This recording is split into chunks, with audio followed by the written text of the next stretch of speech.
اچھا آپ کو پڑھایا گیا جو شیعہ 40 پارے مانتے ہیں قرآن ہو رہا ہے، آج تک آپ نے خود جا کے کبھی شیعہ کی کسی امام بارگاہ میں جا کے قرآن اٹھا کے چیک کیا ہے؟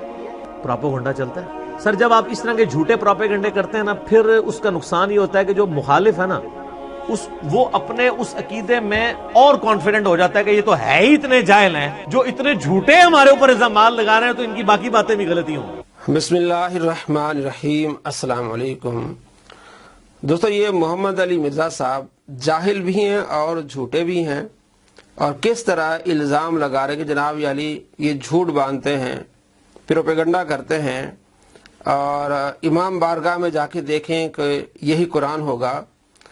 مرزا صاحب آپ ایک تو جاہل ہیں، دوسرے بہت جھوٹے ہیں. یہ ان کی معتبر ترین کتاب ہے الاصول من الکافی. اس میں کئی ایسے حوالے جس میں لکھا ہوا ہے کہ یہ وہ قرآن نہیں ہے جو آپ صلی اللہ تعالیٰ علیہ وآلہ وسلم پر نازل ہوا تھا. اس قرآن میں تو 17,000 آیتیں تھی، اور اس میں یہ الاصول من الکافی ہے، جلد نمبر 2 ہے، اور صفحہ نمبر اس کا ہے 634. اس میں لکھا ہے کہ حضرت امام جعفر صادق رضی اللہ تعالیٰ عنہ فرماتے ہیں کہ وہ قرآن جو جبریل لے کے آئے تھے محمد صلی اللہ تعالیٰ علیہ وآلہ وسلم کی طرف، اس میں 17,000 آیتیں تھی. موجودہ جو ہمارے پاس قرآن موجود ہے اس میں 6,000 کچھ آیتیں ہیں، اور جس میں 17,000 آیتیں ہوں تو پھر وہ یہ تو 30 سپارے ہیں نا، وہ تو 70 سپارے تک چلا جائے گا. آپ تو 40 کہہ رہے ہیں.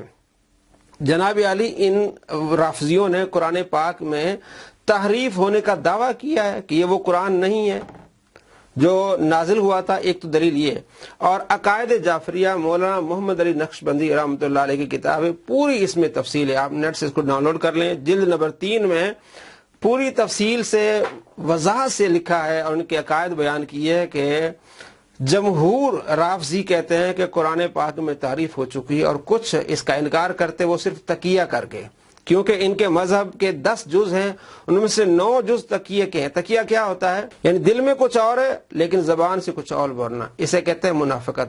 تو ان کے مذہب میں 10 جز میں سے 9 جز منافقت کے ہیں، تقیہ کے ہیں. تو وہ 4 بندے جو ہے وہ تقیہ کر کے کہتے ہیں نا یہ قرآن ہے. لیکن یہ جو کہہ رہا ہے کہ جناب علی ان کی بارگاہ میں جا کے دیکھو، امام بارگاہ میں جا کے دیکھو تو وہ قرآن ہوگا جو یہ ہے.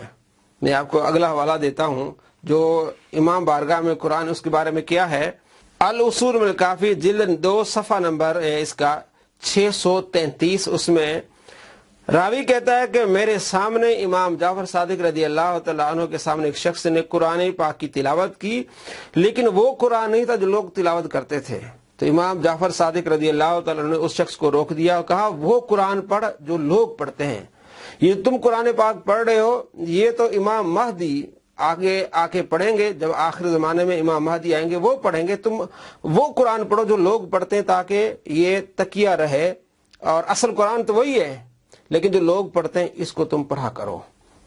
اور امام مہدی آئیں گے تو وہ اصل قرآن کی آ کے تلاوت کریں گے. اور اسی کے نیچے ہی اسی کا حصہ اگلا کہ حضرت علی رضی اللہ تعالیٰ عنہ 6 مہینے اپنے گھر میں رہے. آپ صلی اللہ تعالیٰ علیہ وآلہ وسلم کہ اس دنیا سے جانے کے بعد 6 مہینے قرآن پاک کو جمع کرتے رہے. جب باہر آئے تو آپ نے لوگوں کو قرآن پڑھ کے سنایا تو لوگوں نے انکار کیا. انہوں نے کہا جی وہ قرآن تو نہیں جو ہمیں سکھایا گیا ہے. تو حضرت علی رضی اللہ تعالیٰ عنہ غصے ہوئے، فرمایا آئندہ کوئی بھی یہ بندہ جو میرے پاس قرآن ہے تمہیں نہیں سنائے گا. ہاں امام مہدی آئے گا وہ اس قرآن کو لوگوں کو آ کے پڑھ کر سنائے گا. یہ جو امام بارگاہ میں آج موجودہ قرآن رکھا ہوا ہے یہ تقیہ کر کے رکھا ہوا ہے. اصل میں ان کا عقیدہ ہے کہ اصل قرآن وہ ہے جب امام مہدی آئیں گے اس قرآن کی تلاوت کریں گے اور لوگوں کو بتائیں گے. یہ آپ کے سامنے دلائل ہیں. تیسری دلیل اسی سے الاصول من الکافی ان کی مین کتاب ہے، اولین ترین کتاب ہے الاصول من الکافی، جسے اصول کافی کہتے ہیں. صفحہ نمبر 631 اور جلد اس کی ہے 2. اس میں امام علی رضی اللہ تعالیٰ حضرت علی رضی اللہ تعالیٰ سے روایت ہے کہ آپ فرماتے ہیں سورہ بینہ میں 70 قریش کے نام تھے. سورہ بینہ لم یکن الذین کفروا من اہل کتاب، یہ سورہ ہے اس میں 70 قریش کے نام تھے. تو آج آپ دیکھ لیں اس میں ایک قریش کا نام بھی نہیں ہے. تو یہ اپنی کتابوں میں اس طرح لکھتے ہیں. یہ سارے اماموں پر جھوٹ باندھتے ہیں لیکن ان کی کتابوں میں لکھا ہے، ان کی اہم ترین کتابوں میں موجود ہے. یہ کہتے ہیں ایک سورہ نورین تھی اور ایک سورہ ولایہ تھی، اور قرآن پاک کی بہت ساری آیات کے درمیان کہتے ہیں کہ یہاں جو ہے وہ اہل بیت کا ذکر تھا۔ کہتے ہیں قرآن کے 3 حصے تھے اور اس میں تیسرا حصہ صرف اہل بیت کے ذکر میں تھا جو یہاں موجود نہیں ہے۔ مرزا صاحب آپ تو کہتے ہیں نا کہ 40 سپارے کی بات پروپیگنڈا ہے، تو یہاں 17,000 آیتیں، اور آج کا جو موجود ہمارے پاس قرآن ہے اس میں تو 6,000 کے سے کچھ زیادہ آیتیں ہیں، تو 17,000 آیتیں میں آپ بتائیں کتنے سپارے بن جاتے ہیں۔ دوستو ان کا عقیدہ ہے رافضیوں کا کہ قرآن پاک میں تعریف ہوئی ہے، اور اس کی پوری تفصیل عقائد جعفریہ جلد 100 میں آپ پڑھ سکتے ہیں، ان کے تمام دلائل اور ان کے جوابات اور ان کی کتابوں کے مکمل حوالے۔ تو مرزا صاحب جھوٹے بھی ہیں اور جاہل بھی ہیں۔ السلام علیکم ورحمۃ اللہ وبرکاتہ۔